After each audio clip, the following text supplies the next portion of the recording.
আমন্ত্রণ দেশ বাংলায়, সঙ্গে আছি আমি শাহিনুর। সাথে শুরুতে সংবাদ শিরোনাম। যশোরে যানজট নিরসনে কঠোর অবস্থানে জেলা পুলিশ, স্বস্তি ফিরছে জনজীবনে, পুরো রমজান মাস জুড়ে সেবা প্রদানের প্রতিশ্রুতি। এবং রমজানের পবিত্রতা রক্ষা ও দ্রব্যমূল্য নিয়ন্ত্রণে রাখার দাবিতে জামায়াতের বিক্ষোভ, দেশের বিভিন্ন স্থানে হয়েছে মিছিল ও সমাবেশ।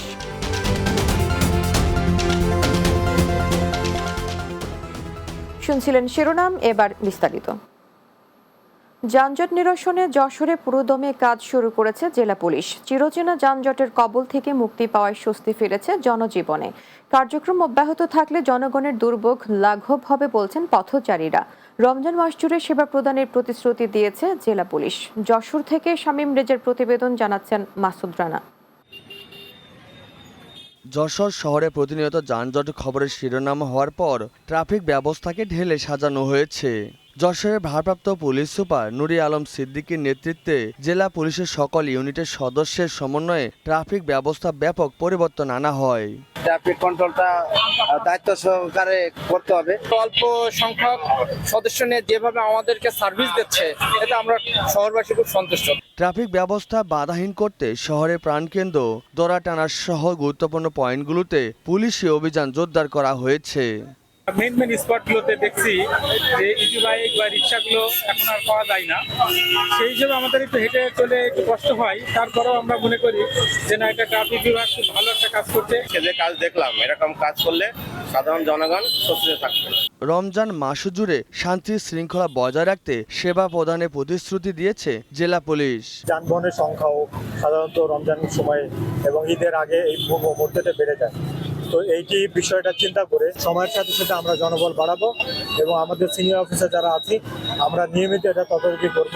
ছাত্র জনতা গণ অভ্যুত্থানের পর যশোর ট্রাফিক ব্যবস্থা একেবারে নাজুক হয়ে পড়েছিল। দীর্ঘ কয়েক মাস পর শহরে যানজট নিরসনে উদ্যোগকে সাধুবাদ জানিয়েছে নগরবাসী। Desk report, Bangla TV. Barishal বিভাগ উন্নয়ন ও স্বার্থ সংরক্ষণ কমিটির আয়োজনে বরিশাল বিভাগের উন্নয়ন শীর্ষক ভাবনা সেমিনার অনুষ্ঠিত হয়েছে। বরিশাল রিপোর্টার্স ইউনিটি কার্যালয়ে সেমিনার অনুষ্ঠিত হয়। এতে প্রধান অতিথি ছিলেন বিএনপির চেয়ারপারসনের উপদেষ্টা মুজিবুর রহমান সরোয়ার। বরিশাল বিভাগ উন্নয়ন ও স্বার্থ সংরক্ষণ কমিটির সভাপতি নজরুল ইসলাম খান রাজনের সভাপতিত্বে এতে উপস্থিত ছিলেন বিআরইউ সভাপতি আনিসুর রহমান খান স্বপন ও সাধারণ সম্পাদক খালিদ সাইফুল্লাহ সহ অন্যরা। রমজানের পবিত্রতা রক্ষা ও দ্রব্যমূল্য নিয়ন্ত্রণে রাখার দাবিতে দেশের বিভিন্ন স্থানে জামায়াত ইসলামের বিক্ষোভ মিছিল ও সমাবেশ অনুষ্ঠিত হয়েছে। ভৈরব উপজেলা জামায়াত ইসলামের আয়োজনে বাস স্ট্যান্ড নুরানি মসজিদের সামনে থেকে বিক্ষোভ মিছিল বের হয়। পরে সেখানে অনুষ্ঠিত সমাবেশে উপজেলার নায়েবে আমির মাহমুদ মাহবুব উল্লাহ মুসা সহ দলীয় নেতাকর্মীরা বক্তব্য রাখেন। এদিকে জামায়াত ইসলামী ব্রাহ্মণবাড়িয়ার নবীনগর পৌর শাখার উদ্যোগে এসআর জামে মসজিদ প্রাঙ্গণ থেকে একটি মিছিল শুরু হয়। পরে বিভিন্ন সড়ক অতিক্রম করে আলিয়াবাদ বাস স্ট্যান্ডে পথসভার মাধ্যমে শেষ হয়। এ সময় বক্তব্য রাখেন পৌর জামায়াতের আমির মুখলেসুর রহমান, সেক্রেটারি সাইফুর রহমান বাশার সহ অন্যরা।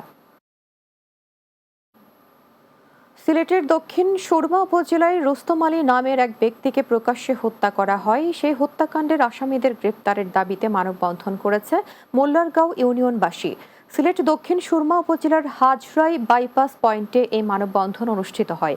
এতে উপস্থিত ছিলেন ১ নম্বর মোল্লারগাঁও ইউনিয়ন পরিষদের চেয়ারম্যান মামুন খান, বিশিষ্ট সমাজসেবক ফখরুল ইসলাম রুমেল, ইঞ্জিনিয়ার বেলাল আহমদ, কামরুল ইসলাম শোয়েব, সুলেমান ইসলাম রাজন, রিফাত আহমদ জামিল, আমির হোসেন সহ অন্যরা উপস্থিত ছিলেন।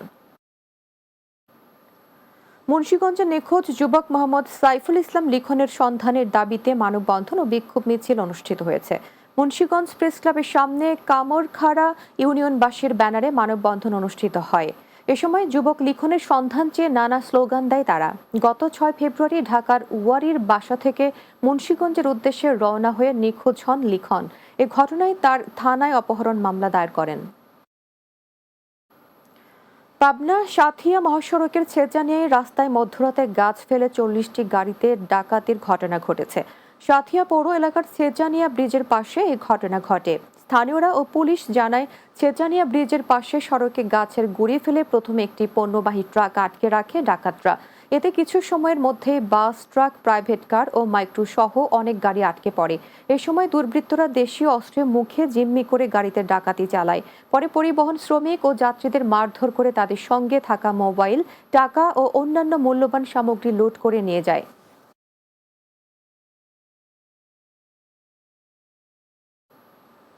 দেশ বাংলায় নিচ্ছি বিরতি। ফিরে আসার পর অন্যান্য সংবাদের সাথে আরো যা থাকছে। আবহাওয়া অনুকূলে থাকায় মানিকগঞ্জে এবছর গাজরের বাম্পার ফলন। নিজেদের ভাগ্য পরিবর্তনের আশায় অনেকে ঝুঁকছে গাজর চাষে।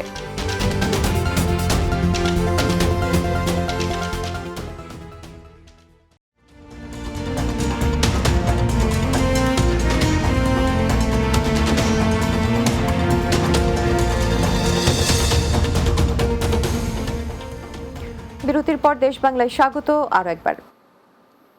মানিকগঞ্জে এবার গাজরের বাম্পার ফলন হয়েছে।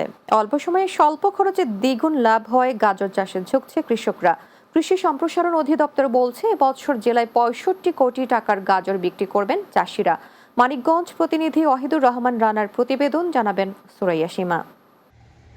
মানিকগঞ্জের ৭টি উপজেলায় কম বেশি সবজির আবাদ হয়, তবে সিংগাইর উপজেলায় সবচেয়ে বেশি আবাদ হয়। অনুকূল আবহাওয়া আর বাম্পার ফলনের পাশাপাশি বাজার দর ভালো পাওয়ায় দিন দিন গাজর চাষে ঝুঁকছে এখানকার কৃষকরা।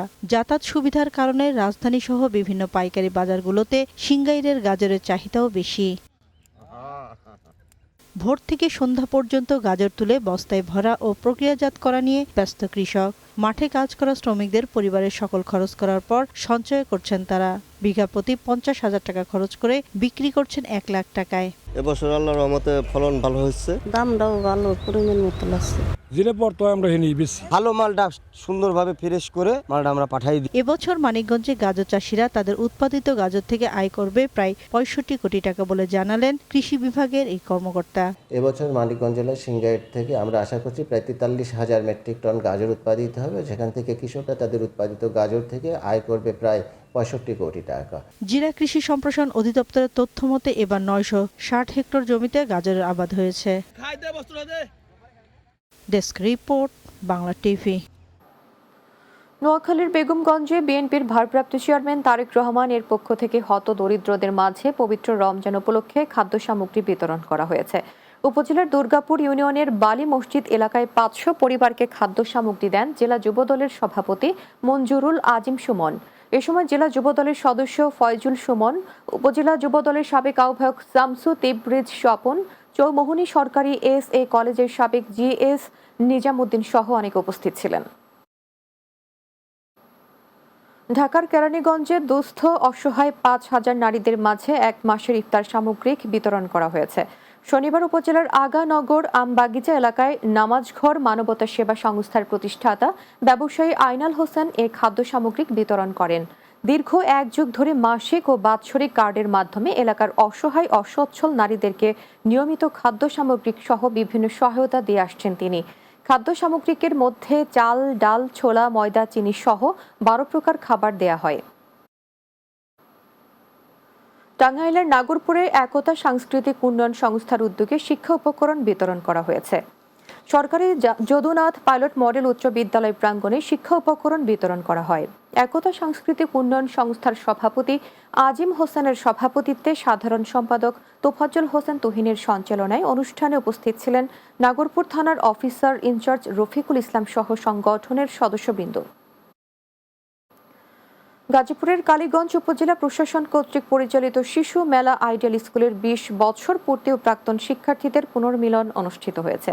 কালীগঞ্জ উপজেলা প্রশাসন আয়োজিত অনুষ্ঠানের সভাপতিত্ব করেন উপজেলা নির্বাহী অফিসার ও শিশু মেলা আইডিয়াল স্কুলের সভাপতি তনিমা আফরাদ।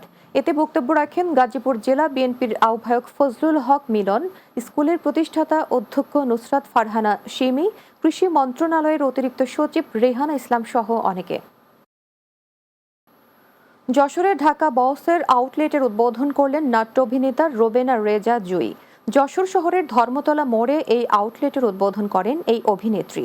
শোরুম থেকে অর্জিত লভ্যাংশের ৫০% টাকা দুস্থ মেধাবী শিক্ষার্থীদের মাঝে বৃত্তি প্রদান, ঘণ্টা চুক্তিতে পার্ট টাইম চাকুরি ও কেনাকাটায় বিশেষ ছাড় সহ শিক্ষার্থীদের উদ্যোক্তা তৈরিতে ব্র্যান্ড ডিলারশিপও দিচ্ছে প্রতিষ্ঠানটি। এ সময় ঢাকা বসের ম্যানেজিং ডিরেক্টর আরিফ হোসেন সহ অন্যরা উপস্থিত ছিলেন। জামালপুরের সরিষাবাড়ি প্রেস ক্লাবের সহসভাপতি মাই টিভি ও দৈনিক ইত্তেফাকের উপজেলা প্রতিনিধি, শিক্ষক, কবি ও গীতিকার সাংবাদিক ASM জুলফিকুর রহমানের স্মরণে শোকসভা ও দোয়া মাহফিল অনুষ্ঠিত হয়েছে। সরিষাবাড়ি প্রেস ক্লাবের উদ্যোগে প্রেস ক্লাব মিলনায়তনে শোকসভার আয়োজন করা হয়। সরিষাবাড়ি প্রেস ক্লাবের সভাপতি SM ইব্রাহিম হোসাইন লেবুর সভাপতিত্বে এতে বক্তব্য রাখেন জামালপুর জেলা প্রেস ক্লাবের সাবেক সভাপতি ইউসুফ আলী, সাংবাদিক MA রৌফ, জহুরুল ইসলাম ঠান্ডু ও বাংলা টিভির প্রতিনিধি মিজানুর রহমান সহ অনেকে। ঝিনাইদহের শহীদ হায়দার আলী হাদু স্মৃতি গোল্ড কাপ মিনিবার ফুটবল টুর্নামেন্টের ফাইনাল খেলা অনুষ্ঠিত হয়েছে। শহরের উজির আলী স্কুল মাঠে খেলায় মুখোমুখি হয় নতুন হাটখোলা ফুটবল একাডেমি ও হামদহ মামুন স্পোর্টিং ক্লাব। পরে টাই ব্রেকারে 3-2 গোলের ব্যবধানে নতুন হাটখোলা ফুটবল একাদশ চ্যাম্পিয়ন হয়।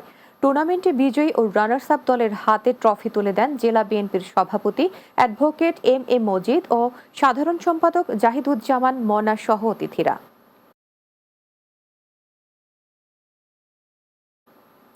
শেষ করব দেশ বাংলা, যাবার আগে শিরোনামগুলো আরো একবার। যশোরের যানজট নিরসনে কঠোর অবস্থানে জেলা পুলিশ, স্বস্তি ফিরছে জনজীবনে, পুরো রমজান মাস জুড়ে সেবা প্রদানের প্রতিশ্রুতি।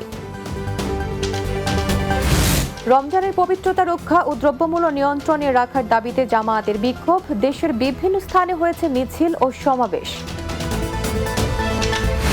এবং আবহাওয়া অনুকূলে থাকায় মানিকগঞ্জে এবছর গাজরের বাম্পার ফলন, নিজেদের ভাগ্য পরিবর্তনের আশায় অনেকে ঝুঁকছে গাজর চাষে।